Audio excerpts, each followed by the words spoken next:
and welcome to Prepare Like a Pro live chats. My name is Jack McLean and I created Prepare Like a Pro earlier this year.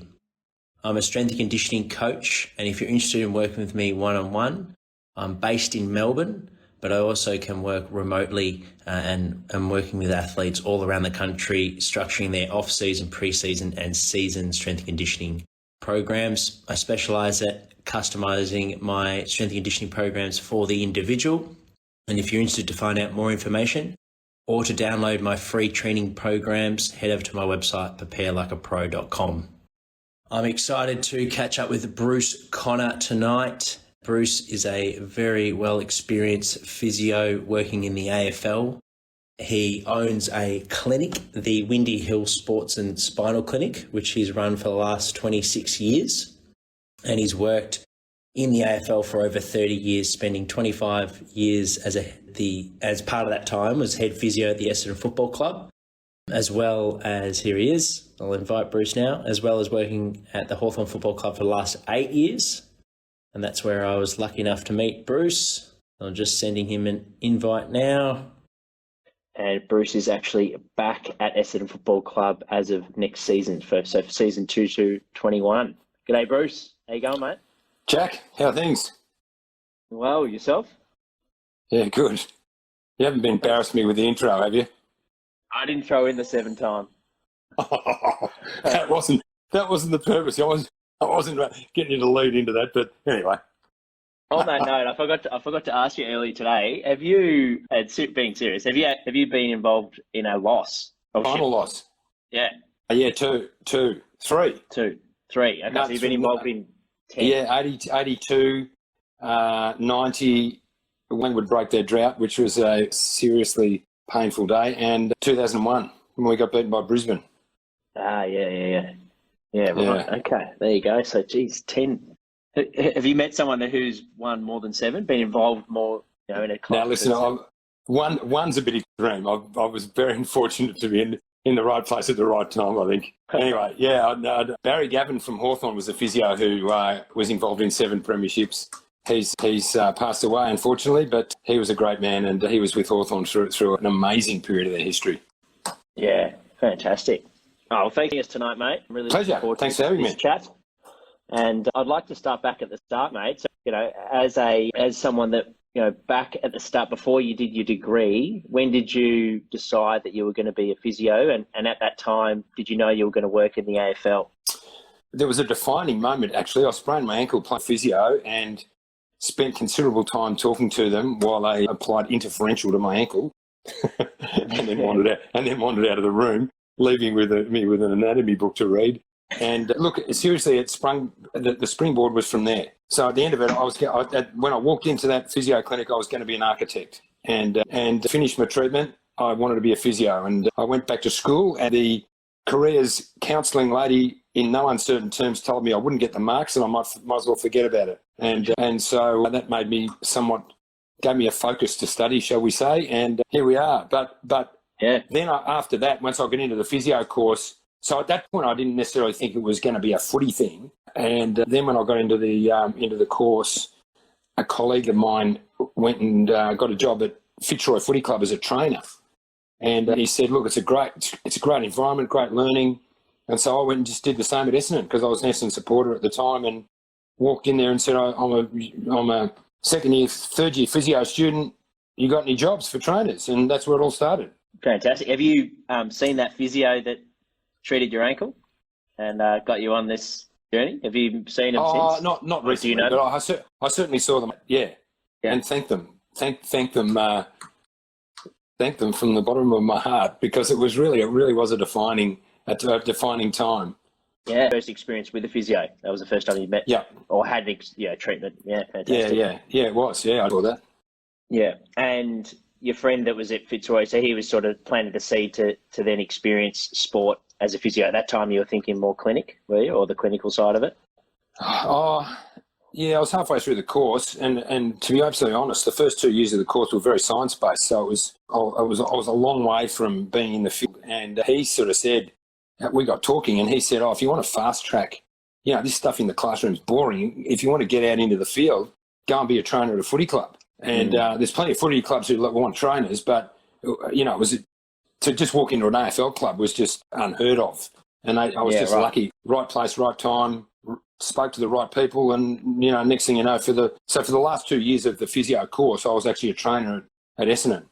Yeah. And the amount of experience I got there was enormous. And it was 2 years, as trainer, and then your third year.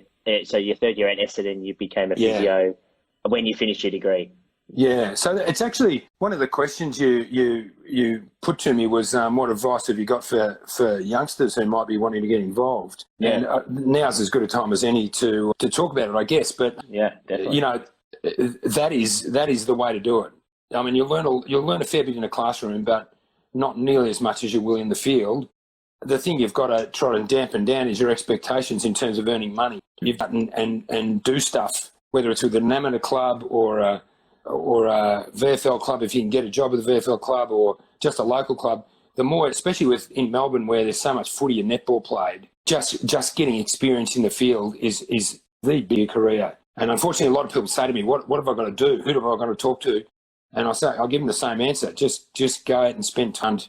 People competing, injured, hook up with people who've got experience so you can discuss stuff with them, and treat it like some sort of internship that you have to yourself. And that's probably the most valuable thing you can do, because the undergraduate course will teach you only so much, but after that you've just got to get out and experience stuff. So when you reached out to Essendon, did you show up to one of their training sessions, or how did you go about it?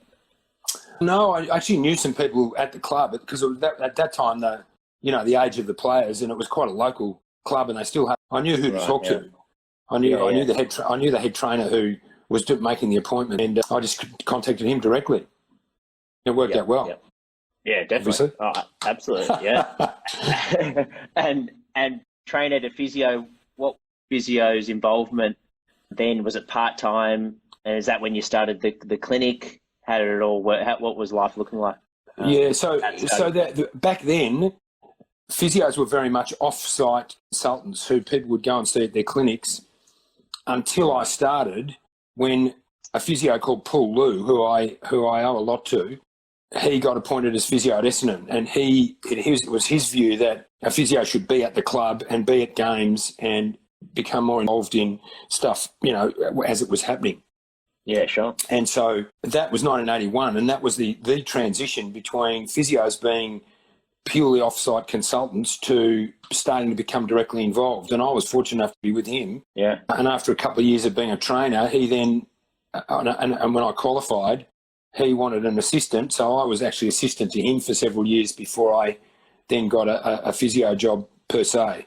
But really, they were just titles at the time. I mean, the fact of the matter is we were earning virtually no money. So it wasn't as if by being called a physio you got a heap more money. It was just a title, really. So it was again a fortunate time, because Paul was a fantastic mentor and very keen to educate me, and I was happy to learn. So, and we were in a VFL club at the time, and there was a fair bit going on, and it was just a perfect learning environment.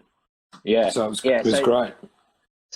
So around 1980s, a physio wouldn't commonly be at a game. They might be a qualified physio, but they're a trainer.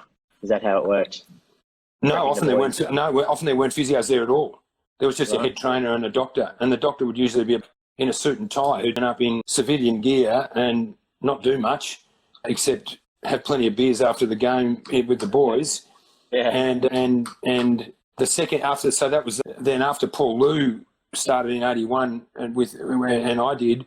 Then the year after that was when Bruce Reid and Ian Reynolds and those guys who lasted years and years and years joined Essendon, and they were the sort of first, particularly Bruce, really as well. Gotcha. So, it was a great time to be involved, honestly, because that stuff was just evolving quickly. And you had people like Reedy and Paul Liu who were very keen to be involved at the coalface, when up till then they hadn't been. Right. And then did many other clubs follow suit within a season, or did it take? I don't know. A lot of them were relationship, because they weren't paid much. A lot of them were just relationship-based things. Yep. I can't tell you what the sequence was at other clubs, but it happened pretty quickly. So by the end of the 80s, by the mid to late 80s, which is when I joined the AFL Physio Association, there were physios employed to be club physios at virtually every club then. Right. Yeah. Okay. Gotcha. Okay. Cool. Well, so it's changed a fair bit over the years. Oh, The match day ridiculous. prep and Yeah, training. yeah. Would you say there's been more growth from the 80s to the 90s in systems and staff involved than from the 90s to 2000? Oh, no, so through the 90s was the 90s and early 2000s was the big growth period because that's when they started employing full-time staff. So 1996 was the first full-time strength and conditioning coach. Yep. And then by 97, 98 were full-time physios. And then so once all those people were in place, they started to, grow into the roles. And so by the late 90s, early 2000s was when a lot of the systems we now work with were being put in place, the analysis, the players were coming full-time, so you had access to them during the day. Yep. And things really took off through that 10 years, probably from 95 to 2005, I reckon, 2004. Yeah, sure. And how would it work when the players were coming out to see you in the clinic? Would they pay normal rate? Was it part of the package that they get free sessions or? Yeah, that's a good question. It varied. Some claimed them whatever their private insurance rebate was. Yep. Some didn't charge them at all and it was part of their contract. Some charged them the full amount and it just would depend on what arrangement you had with the club or, how generous you felt, I guess. Yeah. But by the end of the 90s, all those services pretty much being offered at the clubs. Mm-hmm, mm-hmm. And through your experience, you've seen a lot of successful teams and clubs. Has there been like a trend or things along that you could almost look at a team that you think that they're on the right road, or does every premiership a bit different and they go about it differently? Yeah, sometimes you wonder which comes first, the chicken or the egg. But pretty much the consistent pattern with the successful teams has people in all the various roles have worked in a sort of collaborative, respectful manner, so that you got the best outcome by having input from everybody and having it well coordinated in the support staff area. I mean, those teams have very good players too, by the way. So you can have the best medical staff you like, but so. Does success breed harmony, or does it go the other way around? Well, I think it's a bit of both. Yeah. But there's been a consistent theme of active work in the support team that has been associated with every successful team I've been with, and that's without fail. And if that's not happening, then that disharmony sort of filters into the whole place, really. And how does that created? Like, I guess that some people you might call that culture. That's a good point, because some teams are trying to build culture now. It's created by getting the right people in the key spots and having them set the tone and work out what consistent sort of it is required, and then have everybody meet that standard and interact sort of in a respectful way. So it's not an easy thing to reproduce, mind you, because there's so many people involved now that it only takes one person to break that chain and the harmony's lost. Right. Okay. So, and so I think the most important thing is knowing people and knowing how well they've worked in other environments and getting good people in. Yep. And, like developing footballers, what would you say are some important things for a young footballer? Either they're working towards getting into the AFL system or maybe they're about to get drafted in the next couple of weeks. What are some important things for their body that you've seen? That's a good question. I mean, firstly, getting a reputation for being a guy who works hard in a team, and I know this is not physical, but that question is asked so much when people start talking about who's going to join your club, not just as a staff member, but as a player too. So the first thing you don't want to do is develop a reputation for being somebody who's going to upset the apple cart. So working well in a team and having people look at you and say, he's a good bloke to have in this club is a very good start. Because if you're line ball with somebody else, that'll get you over the line. Yeah, right. That's not, you still got to be able to play, but you know what I mean? Like there's so many kids out there that are a very, very similar standard. And, everybody asks, is he a good bloke? Is he a good guy to have in your club? And that will set you apart from the other 10 if you're a stand out in that area. And people in the industry just know. They know who to talk to find this stuff out. Obviously, learning principles of what it takes to be an elite athlete then is pretty important. And that comes, to some degree, comes down to lifestyle. So, you'll get guidance on the physical preparation stuff from people like you and staff that you work with. But that stuff will only go so far. If your lifestyle's not right, then you'll probably waste a lot of it. Yeah, So okay. just being in a good routine with your lifestyle, I mean, there's footballers are athletes now. If you want to play in the AFL, you've got to have an athlete lifestyle. You can't afford to just be an old school footballer unless you are absolutely a gun who can play while you're, not sleeping well, not training well, out on the grog. So those days are gone. So finding out what an elite athlete lifestyle is a good start. But you still have to have a balance. The trick with the balance is to get with a peer group who isn't going to try and drag you away from that. Yeah. And so Yeah, it can be really hard, and sometimes have to make some tough decisions where you say that guy's diverging from where I want to go, and that happens in your life all the time. Yeah. And so if your best mate is just not interested in sport at all, and he wants to go out every second night, and you can't do it, then there's no point you trying to pull yourself apart. Sometimes you just got to make a decision to cut from that person, or at least reduce the amount of time you spend with them, so that you can start to live the lifestyle that you need to survive in the elite sport world. Yeah, fantastic. I love that. That's some good takeaways. Yeah, so there's no specific exercise or specific, bike session you do. You'll get advice on that along the way, but you've got to set yourself up to be ready to absorb that and use it in your life. And that's probably more important than turning up with, some ridiculous beep test or something. Yeah, for sure. Yeah. And during your time, like hamstrings are one that gets popped up a lot in terms of its prevalence in footy. Have you noticed that the methods and systems in place through screening and testing, wellness questionnaires, all that stuff that's done with the strengthening and medical team, has it changed a lot over the last sort of 30 years? Or is it, and how effective have the changes been, do you think, the changes that have been made that you've seen? There have been significant changes, and the changes don't just apply to hamstrings, they apply to all injury management. And that is, and this is getting back to the original point about what makes a successful team, there's a consistent theme in good clubs where the coach, the head of strength and conditioning, the head of medical and the physio are all interacting closely, because no rehab, and hamstrings are included in this, and probably even more important, no rehab gets an optimal outcome without everybody having their bit. Medical stuff is very much at the early stage. Then there's a big overlap with strength and conditioning staff in the middle, and then strength and conditioning, less medical, more strength and conditioning coaching at the end. So the big change that's occurred is where we used to operate as an independent sort of department. We treat an injured player and then just let him go back into the program, whatever it was. Even off site. Yeah. So that player would disappear, and unless you are aware of what the mainstream program is and what the coach's philosophy is, then it's hard to integrate that person back into that program.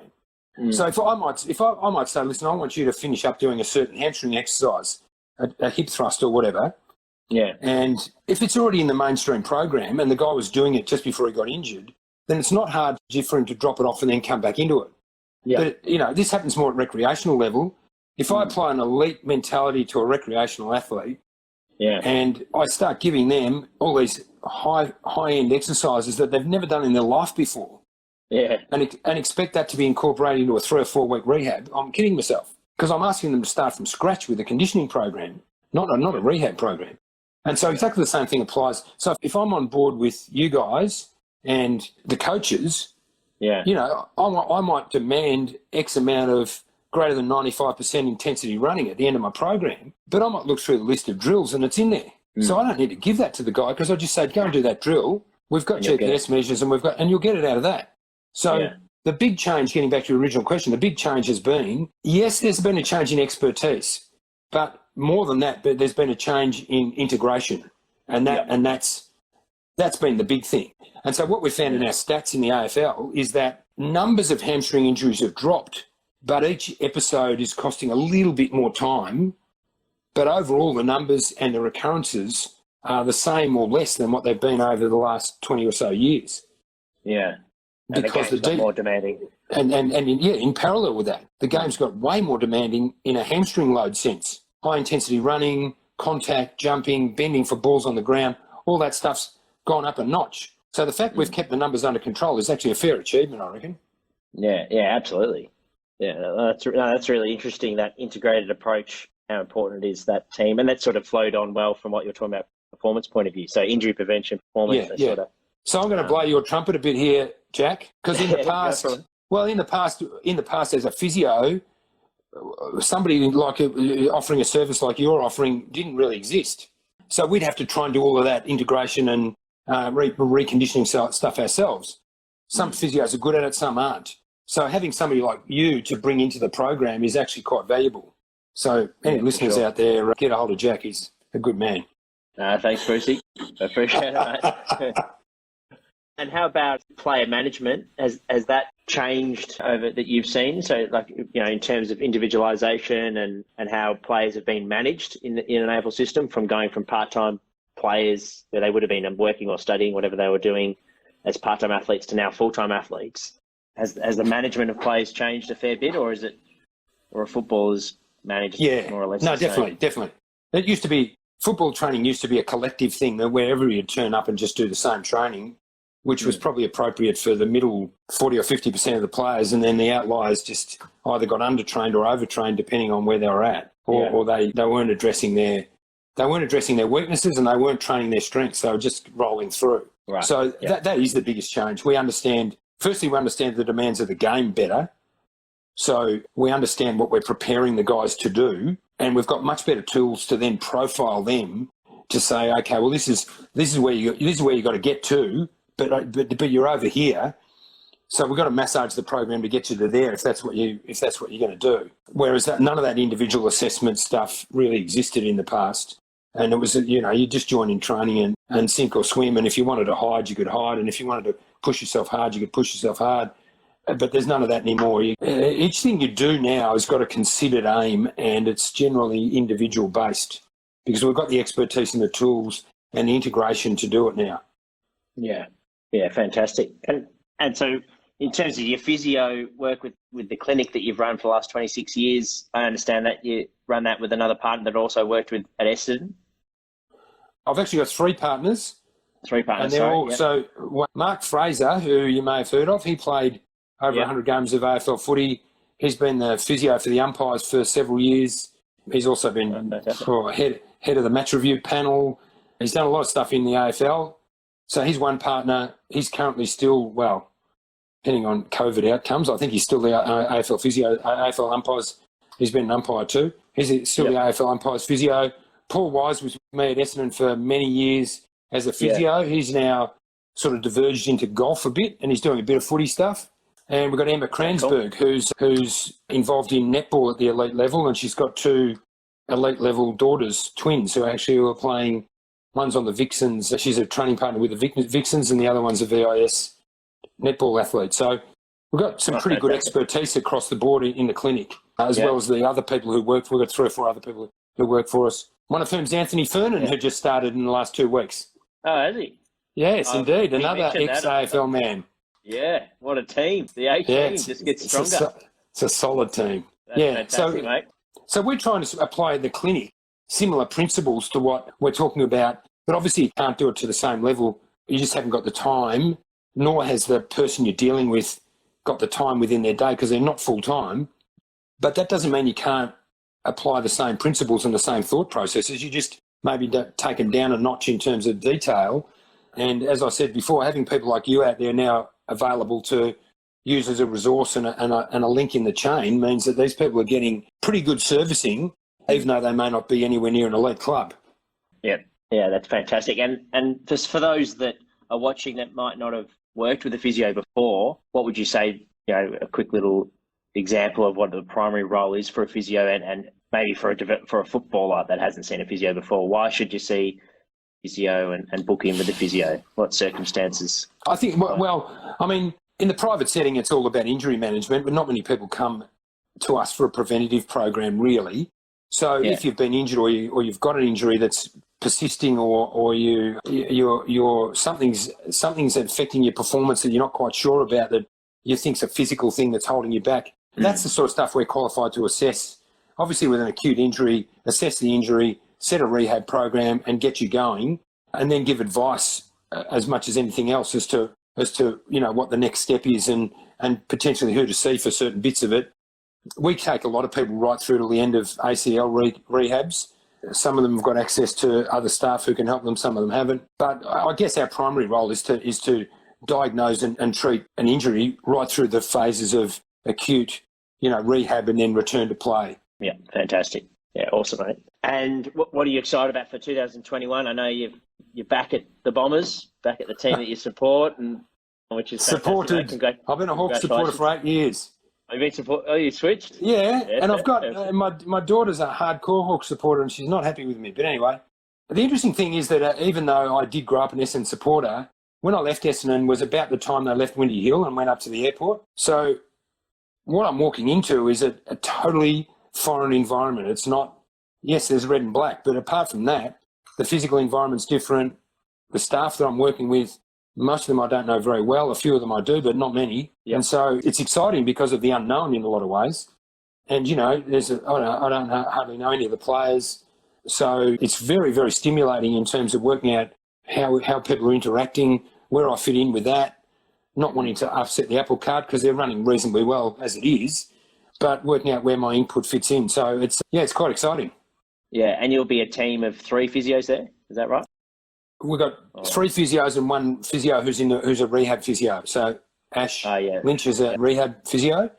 Yep. Brady Green, Nick Kane's going to be the head physio, and I'm going to be senior, I don't know what you call it, senior physio as part of that team, working in with the physios and the docs. Fantastic. And hopefully making some sort of contribution to them, which should be good. No doubt you will, mate. No doubt you will. And for those that are watching, feel free to send through any questions. You can do that by pressing the question mark button at the bottom. We've got a couple through, Brucey. So this one's from Ewan. Do you have to be a good footballer to even have a chance of getting onto Essendon? Into Essendon in what capacity? Into Essendon, yeah. Well, exactly. Not sure how to answer that. Need more specifics.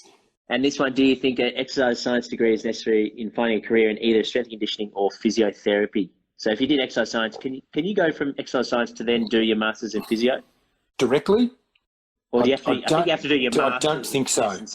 Yeah, you have to do masters. I don't think so. The short answer to that is it certainly helps, because if you have an understanding of exercise physiology and exercise science, you can then be part of that overlap into the mid stages of rehab and the return to play, because it becomes the physical preparation program again. So it certainly helps. And people who've been in sports physio for a long time, generally, whether they've got a formal education or just through being in the field, generally have a pretty good knowledge of that, because you can't communicate with the other people in the team unless you do. Yeah. So even if you don't give direct advice, you certainly need to understand it. And so, yes, it'd help. It's not essential, but it certainly would help, yeah.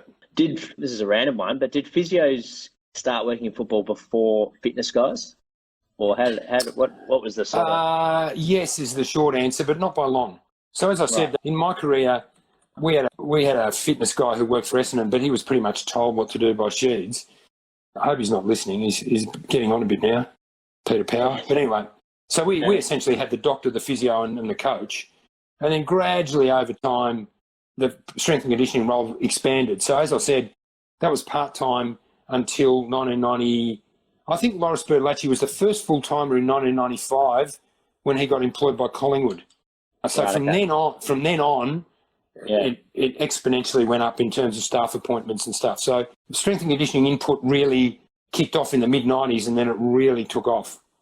Were physios, when fitness guys weren't on footy clubs, were physios taking on a bit of the physical preparation stuff, or was it just sort of done by coaches? And it varied depending on who. See, back then the coach did everything on the track. Yeah, okay. And we did have a specific weights coach who just took the guys through a pretty basic weights program. But you got to remember, back then the guys were going from the training track, which started at 5:30 in the afternoon.